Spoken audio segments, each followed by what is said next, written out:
आरिफ भाई, कल आपकी अल आहत कमेटी के कुछ पेपर व्हाट्सएप पे चल रहे थे, उसमें खास करके यहाँ के कब्रिस्तान के मुद्दे के बारे में कुछ लिखा हुआ था, तो इसके बारे में आप पूरी क्या जानकारी देंगे और कौन सा कब्रिस्तान है, किस जगह है, इसके बारे में पूरी क्या मालूमात देंगे? ये जो है ये कौसा के अंदर एक कब्रिस्तान है, रशीद कंपाउंड में बोला जाएगा। रशीद कंपाउंड में बोला जाएगा। सर्वे नंबर 123 हिस्सा नंबर 1 है। ये 34 गुंटे का 7/12 है। इसकी जो बुनियाद हुई थी 2007 में हुई थी। मरहूम नादिर भाई ने ये इसका बुनियाद डाले थे। इसके लिए तमाम मुमरा कौसा के लोगों ने पैसा जमा किए, कम पड़ा तो हमारे नाथानी साहब ने मदद की और ये 2009 में खिदमत ट्रस्ट के नाम पे रजिस्टर हुआ। रजिस्टर होने के बाद लगभग इसका जो काम है अधूरा छूट गया, इसके पीछे कोई फॉलोअप नहीं हुआ। अब जो बीच में एक न्यूज़ चला गोवंडी का, जहाँ की कब्रिस्तान की हालत जो है बहुत ही बेकार थी, तो उस वक्त जब मैं MM वैली के कब्रिस्तान में गया था तो उधर भी देखा तो कब्रिस्तान की हालत कुछ सही नहीं थी। तो मेरा ये रेफरेंस थी कि भाई हमारे पास ये कब्रिस्तान है, 2009 से ये जगह ली पड़ी है हमारे पास, तो इसको चालू क्यों नहीं किया जा रहा है। तो उस एवज में ये कब्रिस्तान को चालू करने के लिए हम लोग ने 6-7 लोग ने एक कमेटी बनाए। कमेटी बना के हमने कल अल हद के नाम पे एक डेलीगेशन दिए और आगे जो भी इसका काम होएगा ये जो है मुमरा कौसा कब्रिस्तान कमेटी के नाम से चलाने का हम लोग का ये डिसीजन हुआ है। हसन भाई, आगे इसको कैसा फॉलोअप लिया जाएगा? सबसे पहले आप तमाम लोगों का बहुत बहुत शुक्रिया। आप सब जानते हैं कि जो हमारा शहर है वो दिन ब दिन बढ़ते चला जा रहा है।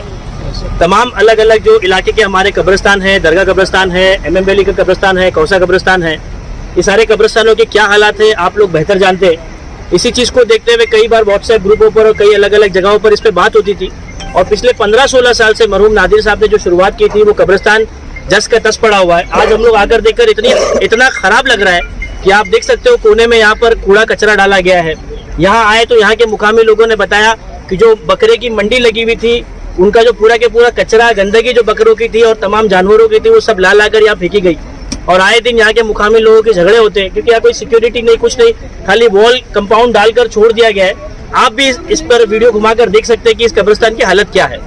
हमारा सिर्फ और सिर्फ प्रशासन से यही मांगना है कि जितने भी राजनीतिक पार्टी है वो सब अपने पार्टी, अपने सब कुछ पदाधिकारी, वो सब कुछ छोड़ छाड़ के कम से कम शहर के लोगों के लिए, आवाम के लिए एक साथ आकर इस कब्रिस्तान को जल्द से जल्द दिला दे। किसी भी काम को खत्म करने के लिए 16 साल बहुत होता है। अगर ये न्यूज़ बाहर जाएगी मुमरा के बाहर दूसरे इलाकों में तो वो लोग खुद सोचकर परेशान हो जाएंगे कि 16 साल लग गए कब्रिस्तान को बनते हुए, तो अपने आप में ये एक अजूबा है। लेकिन फिर भी हम पुरानी चीज़ों को भूलते हुए उस पर मट्टी डालकर अभी फिलहाल तमाम लोगों से, खासकर महानगर पालिका से गुजारिश करते हैं, कल आरिफ भाई, नासिर मेम साहब, मम्मू भाई, हम लोग, सलीम खत्री साहब और मुमरा कौसा कब्रिस्तान कमेटी जो नई हमने बनाई है उसके तमाम लोग जाकर AMC से मुलाकात किए, पिचड़ साहब से। उन्होंने पूरा लेटर हमें सुना, पढ़ा, आधा घंटा उन्होंने दिया और वो खुद बोल रहे थे कि इसे अब तक चालू हो जाना चाहिए था। मेरे भी नज़र में ये नहीं था, तो वो खुद सरप्राइज थे सुनकर और उन्होंने बोला कि मैं मंडे तक के टाउन प्लानिंग डिपार्टमेंट में अपना जो भी अहवाल है, जो भी लेटर के साथ अटैच कर मैं अपनी बात टाउन प्लानिंग डिपार्टमेंट में लेके जाऊंगा इंशाल्लाह। हसन भाई, ये जो अभी तक कब्रिस्तान की शुरुआत नहीं हुई है, इतने दिन से पेंडिंग है, इसका जिम्मेदार कौन? इसकी रुकने की वजह क्या है? इस चीज पर हम लोगों ने सुल्तान भाई जरा भी ध्यान नहीं दिया। इस पर बैठकर हमने बात नहीं की। जब हम लोग मीटिंग करने बैठे तो सबसे पहले ये तय किया गया कि पुरानी चीजों को भूलकर हम इस कब्रिस्तान को जल्द से जल्द कैसे शुरू कर सकते हैं, इस पर बात करते हैं, ना कि किसने किया, किसकी वजह से हुआ, इस पर वक्त न डाले। क्योंकि जो भी लोग होंगे हमारे शहर के, हमारे भाई होंगे, तो उन लोगों के ऊपर कुछ ठीकरा फोड़ने से अच्छा है कि हम सब लोग मिलकर, आप पत्रकार भाइयों का भी बहुत सपोर्ट लगेगा, बार बार इसके फॉलोअप होंगे, हम बार बार आपको बुलाएंगे। आप लोगों से गुजारिश होगी कि आज जैसा आप आए वैसे बार बार आना। जब तक ये कब्रिस्तान हम यहाँ के लोगों के लिए शुरू नहीं करते हैं तब तक हम तमाम लोगों से गुजारिश करेंगे, प्रशासन से, हमारे तमाम नेतागण से, तमाम पॉलिटिकल, तमाम समाज सेवकों से, खासकर हमारे तमाम प्रेस के लोगों से कि आप लोग सपोर्ट करें ताकि इसे जल्द से जल्द हम लोग प्रेशर डालकर शुरू कर दें। हसन भाई, 50 करोड़ रुपए आए हैं मुमरा और कलवा के विकास के लिए, तो क्या इस कब्रिस्तान के लिए भी कुछ पैसा आया है, कुछ मिलेगा? इस बारे में आरिफ भाई बता सकते हैं, फंड्स के ताल्लुक से आरिफ भाई बता पाएंगे। देखो कैसा है कि अभी ये कब्रिस्तान के बारे में, अभी ये जो जगह है, ये जगह खिदमत ट्रस्ट के नाम पे 7/12 घूमा था। उसके बाद फिर से जो इसका जगह मालिक था उसके नाम पे 7/12 घूमा, क्योंकि इसके अंदर जो एग्रीमेंट हुआ था उस वक्त ये टीडीआर के बेस पे हुआ था कि जो भी इसका टीडीआर मिलेगा ये 50-50% दोनों में आपस में बांटा जाएगा। तो वो टीडीआर के मसले की वजह से ये जो मसला है अभी तक हुआ नहीं था। तो अब ये टीडीआर का मसला जो टाउन प्लानिंग डिपार्टमेंट 4 माले पे वो क्लियर करेगा। तो इसके लिए हमारा ये है कि हम टाउन प्लानिंग के अंदर भी जाके बात करेंगे। एक जो है बिल्डिंग या रोड का जो भी है टीडीआर महीना 2 महीने में क्लियर हो जाता है, मगर ये कब्रिस्तान का टीडीआर को 16 साल क्यों लगा, इसका सवाल हम जाके टाउन प्लानिंग में करने वाले हैं। आप एक बात ये बताएंगे, यहाँ के एतराफ के नगर सेवक जो हमेशा मतलब बड़ी बड़ी बातें करते हैं, आज हो जाएगा, कल हो जाएगा, आज हो जाएगा, कल हो जाएगा, तो क्या यहाँ के नगर सेवक लोगों को मुमरा की आवाम की चिंता नहीं थी? कितनी बार उन्होंने आश्वासन दिया कि कल चालू होगा, परसों चालू होगा। तो ये टीडीआर जो लाखों करोड़ों रुपए का रहता है, ये पैसा ही इस कौम के लिए रुका हुआ है। कैसा है मालूम है सरफराज भाई, ये इसके पहले हसन भाई ने जवाब दे चुके हैं। हम आपसी लड़ाई के अंदर हम अपने बेसिक फैसिलिटीज खत्म कर रहे हैं। आपसी पॉलिटिकल जिसका है, जो पॉलिटिकल है वो करे, हमको उससे नहीं देना है। आज MM वैली का कब्रिस्तान जो है आज छोटा पड़ रहा है, ये सब जानते हैं। MM वैली का कब्रिस्तान भी छोटा पड़ रहा है। ये कब्रिस्तान एक अलॉट होने से श्रीलंका, देवरीपाड़ा, रशीद कंपाउंड, चरनीपाड़ा, मोतीबाग, ये पूरा जो है, ये पूरे पट्टे को जो कब्रिस्तान मिलेगा, 1000 कब्र इधर दफन होंगी। एक दिन में अगर दो कब्र भी आती है तो 500 दिन का इधर बेसिस मिलेगा। MM वैली का कब्रिस्तान कम पड़ेगा।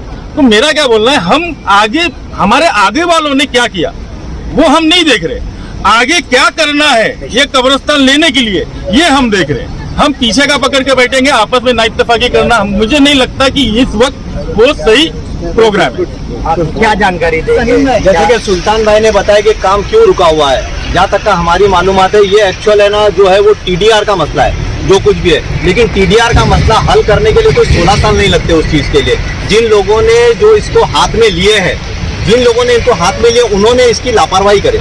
हालांकि हमारा बीच में वो नेता है, उनसे हमारी बात हुई थी, वो पूर्व नगर सेवक भी है, उनसे हमारी इस ताल्लुक में 2-3 मरतबा बात हुई। उन्होंने यही कहा कि भाई खाली जो है ना टीडीआर का मसला है, अभी जो है जब तक का वो लैंड ओवर के नाम पे वापिस से ट्रांसफर नहीं होगा, उसके नाम पे रजिस्ट्रेशन नहीं होगा, तब तक का जो है वो टीडीआर नहीं निकलेगा। और टीडीआर निकलने के बाद फिर बाद में वो खिदमत ट्रस्ट के नाम पे रजिस्टर होगा। तो लेकिन उस काम के लिए भी तो इतना टाइम नहीं लगता है ना। आज 16 साल किसको बोले जाते हैं। आज कई दुनिया में मुमरा कौसा के अंदर इतनी सारी TMC बिल्डिंग बन चुकी है आज 16 साल के अंदर, के जिसके टीडीआर दुनिया भर के उठे, बिल्डिंगें बन गई, लोग आ गए और जमाना हो गया उसके अंदर आगे।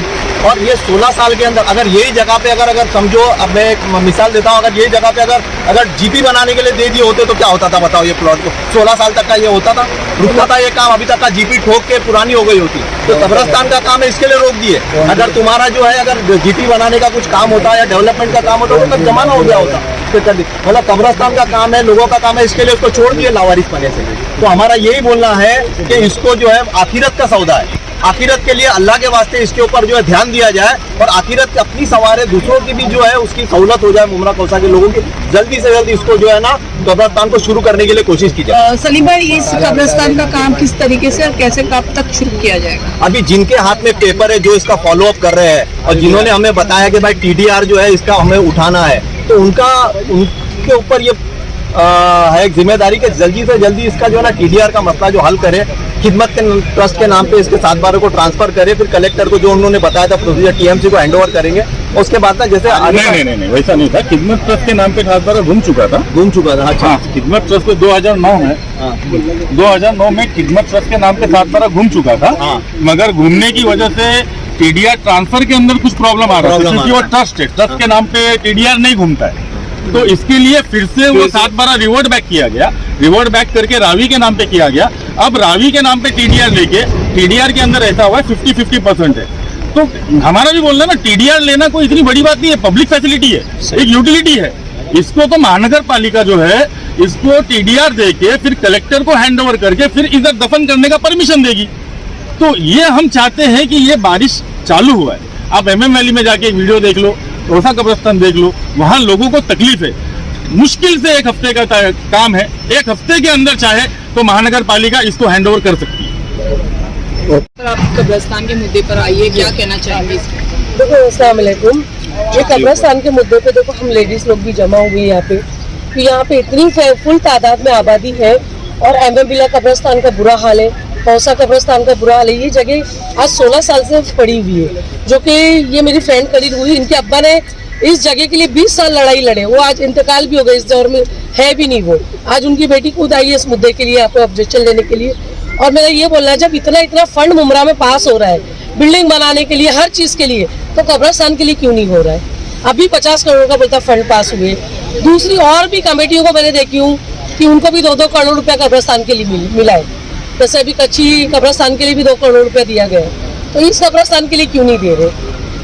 अभी जैसे भाई ने बोला बिल्डिंग बनाने के लिए अभी परमिशन दो, 4 महीने में बिल्डिंग बिक भी जाएगी पूरी बन के। तो ये कब्रिस्तान को आज इतने साल हो गए क्यों रुका पड़ा है? इसके लिए क्यों नहीं कुछ कर रहे हैं कोई? मेरी यही गुजारिश है कि इस कब्रिस्तान के लिए जल्दी से जल्दी कुछ ना कुछ कार्रवाई शुरू करें। हमारे चैनल को सब्सक्राइब करें, बेल आइकन जरूर प्रेस करें हमारी न्यू वीडियो सबसे पहले